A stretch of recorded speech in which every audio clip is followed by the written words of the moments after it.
You have such a beautiful family, Jill says, looking at Emily's family photo. Oh, I thank you, Emily replies.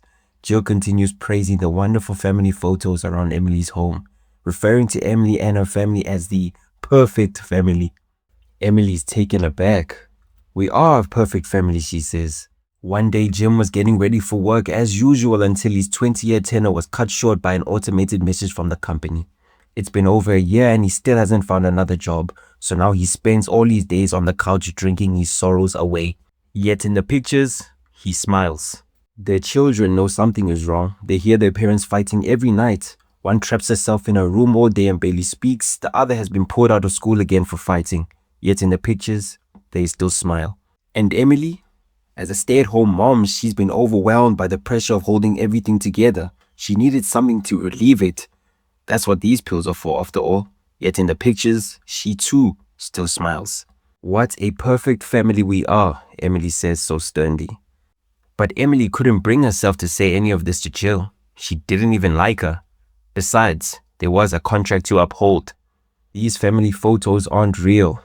They're just curtains blocking everyone from seeing what's really happening inside.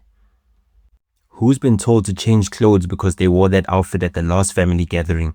Maybe you've got that expensive cutlery at home, the stuff nobody's allowed to touch unless guests are coming over. Maybe someone close to you hurt you and you're told to forgive and forget because, well, they're family.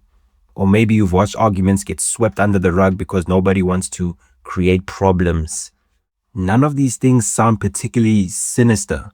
Most of us have probably experienced one or two, and that's exactly the point. Because this is how it starts. It starts with something that looks like kindness. Someone doesn't want to worry anyone, so they keep quiet. You don't call someone out for what they've done because you don't want to ruin the evening. And it works. Nobody argues, nobody cries, dinner gets eaten, the problem disappears. Except it doesn't. It just goes underground. Multiply that by 10 years and an entire family, and you don't have a family with secrets. You have a family with a system. Everybody knows their role, everybody knows the topics. The contract nobody ever agreed to has somehow been signed anyway. And because nobody remembers agreeing to the terms, nobody knows how to challenge them. The strange part is that the system usually works. That's what makes it so hard to dismantle. The house stays calm, the photos stay good, people on the outside believe the performance. And honestly, from the inside, on a good day, it even looks like it's working. The child who's pressured to maintain perfect grades because his parents have turned his academic success into something they can boast about. He's going to be a doctor. They tell relatives, they tell friends, they tell anyone who listens. And eventually it doesn't matter what the child wants.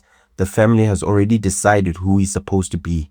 And then there's the one who's always been seen as the reliable child. They give him more responsibility, more chores, more expectations, more responsibility on their siblings. You're the older one, they say, as if being dependable means you're obligated to carry everyone else. And somewhere along the way, something changes. The child isn't just getting good grades anymore, they're the smart one. The older sibling isn't just helping around the house, they're the responsible one. Everyone gets a role, everyone learns what's expected of them, and eventually, the thing everybody is protecting isn't each other anymore, it's the impression of each other. 3 things I keep landing on. We are meant to have internal and external personas. If I showed you 2 pictures of the same family, one where they're all happy and another showing their darkest sides, which one is the real family? The uncomfortable answer is both, because we don't behave the same way with everyone. You don't speak to your mother the same way you speak to your boss. You don't behave around your friends the same way you behave when you're alone. And families are no different. There is an outside version of a family and there's an inside version. That doesn't automatically make one of them fake. It's easy to say, man, who cares what people think? But families don't perform for nobody. They perform for the church, neighbors, friends, extended family. There are real social consequences to a family being seen as broken. People get talked about, kids get treated differently, invitations dry up. So when a family closes ranks around an image, they're usually not being shallow. They're responding to something that actually costs them, which means just be honest is cheaper advice than it sounds. Honesty has a bill attached, and it's usually not the person giving the advice who pays it. Having 2 facets allows a family to present one side to the world while protecting the other from it. And that leads me to the second thing. Everyone doesn't need to know your business. And honestly, I think that's true. The outside world isn't necessarily entitled to a family's private struggles. You don't owe everyone an explanation for what's happening behind your front door. But here's the thing about a family that's protecting an image. It needs everyone to cooperate. And the person struggling the most is, by definition, often the person least capable of cooperating with it. So they become the problem. And not because of what they're going through, but because of what they're revealing. That's how you end up with a household where the sick one is treated as the difficult one, where the honest one is treated as the dramatic one, where somebody gets told in 100 small ways that their pain is fine as long as it stays quiet. Nobody frames it in that way, obviously. It just comes out as, don't embarrass us. And here's the thing, wanting to protect yourself from embarrassment is valid. This is a game that was established long before us, and it will probably continue long after we're gone. But what happens when we decide not to participate? The fear of ostracism. What happens when the group you're born into becomes the group you have to belong to? How much of our survival is determined by the people we surround ourselves with? Humans are social creatures. For most of our history, belonging to a group wasn't simply about companionship, it was survival. And even though the world has changed, the instinct to belong hasn't disappeared. So when someone threatens the family's image, they're not just risking an argument, they're risking their place within the family itself. And that's why people stay quiet. That's why the child swallows what they're really wanting to say. That's why the sibling who knows something is wrong keeps playing their part. That's why the parent tells everyone, we're fine. Because sometimes the question isn't, is this family healthy? It's, if I stop pretending, will they still want me here? And that's where this gets complicated. Because from the outside, it can look like cowardice. Why don't you just speak out? Why don't you leave? Why don't you tell someone? But those questions assume that belonging is something we're willing to sacrifice easily. It isn't. Sometimes people would rather live inside a broken system than risk discovering what exists outside of it. Because the perfect family isn't maintained by the people who are happiest with it. It's maintained by everyone who's afraid of what happens if they stop playing their parts. Nobody in that picture is having a good time. They're all just holding a pose that somebody generations back decided was safer than the truth.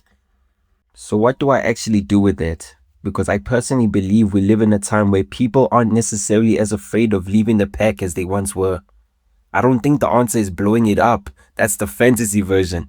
The dramatic dinner table confrontation where everyone finally comes out, everyone cries, and somehow the family heals by the end of the night. In reality, it isn't as neat. Sometimes you just lose relationships and nothing structural actually changes. But then I have to ask myself, is that just conditioning I've inherited? This idea that the peaceful route is always the best route? Because there are people who are willing to burn bridges for the sake of their inner peace. And maybe the answer isn't confrontation at all.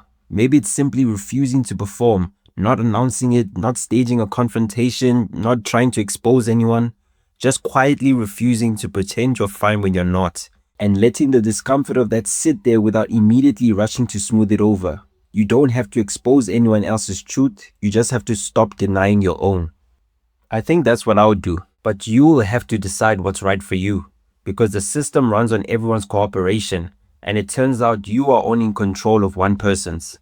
That doesn't fix a family, but it does something. It makes it slightly harder for the pose to hold, and it tells anyone else in that house who's also faking it, that faking isn't actually mandatory. The photo here isn't the enemy. There's nothing wrong with wanting to look happy in a picture.